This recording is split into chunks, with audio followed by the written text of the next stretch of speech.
So the first case study, Arnobius of Sicca. And this is in Book 6, Section 9 of his work Against the Heathen. He writes the following. We worship the gods, you say. So he's speaking on behalf of the pagans. We worship the gods, you say, by means of images. What then? Without these, do the gods not know that they are worshipped, and will they not think that any honor is shown to them by you? Through bypaths, as it were, then, and by assignments to a third party, as they are called, they received and accept your services, and before those to whom that service is owed experience it, you first sacrifice images and transmit, as it were, some remnants of them at the pleasure of others. And what greater wrong, disgrace, hardship can be inflicted than to acknowledge one God and yet to make supplication to something else, to hope for help from a deity and pray to an image without feeling? Is not this, I pray you, that which is said in the common proverbs, to cut down the smith when you strike at the fuller, and when you seek a man's advice to require of asses and pigs their opinions as to what should be done? Notice Arnobius' comments here. Take in everything I've said before, okay? Yes, there is a real pagan context of certain pagans believing that the gods inhabited the idols, but that wasn't the end of it. Don't just take that as a end-all be-all lens by which to read everything. Acknowledge that can come up, but not necessarily. And when you do that, when you just approach the text on its own terms with the context in the back of mind, but still approach the text on its own terms, notice what Arnobius is saying here. He is not faulting idols. He is not faulting idolaters here, although he does elsewhere in the book, for just believing that the gods possess these idols and therefore that's bad. He is actually attacking the utility of images in themselves as images. Look at the first one. Look at the first of the major red highlights. Do the gods not know that they are worshipped? Oh, whoops. Do the gods not know that they are worshipped? And will they not think that any honor is shown to them by you? Notice that he actually thinks that, hang on, in your worldview, do the gods really not know if they're worshipping you by images?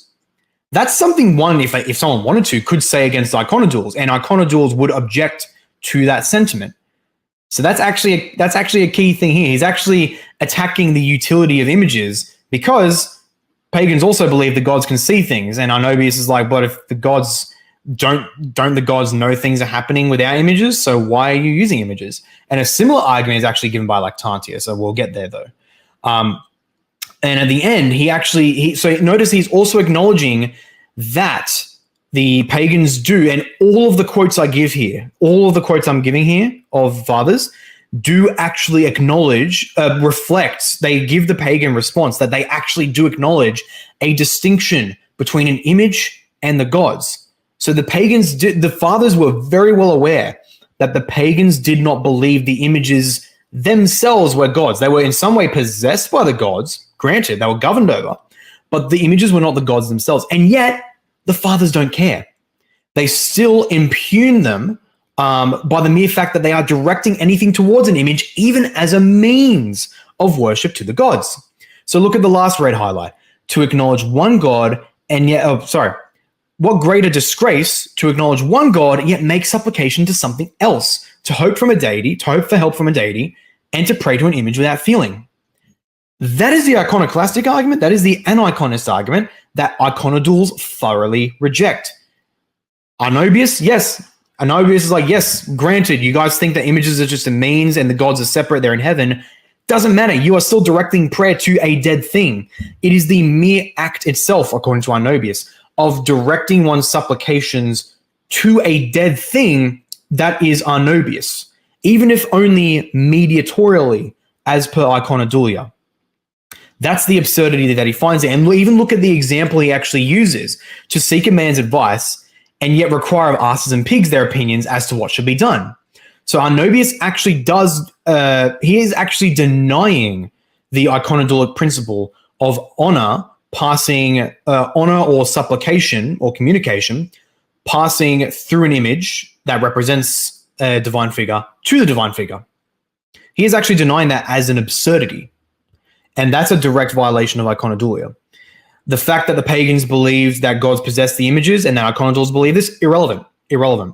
Arnobius is attacking the validity of images themselves, not just possessed, not merely that they're possessed, but just the fact of what images are physically, dead, inert matter.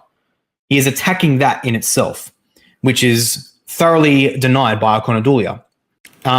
Sections 15 and 16 as well, I won't read them here, but they actually, they go further on this point. Arnobius has already acknowledged the self-conscious pagan distinction between the gods and their images, that the gods do transcend the images and images are only a means of honor.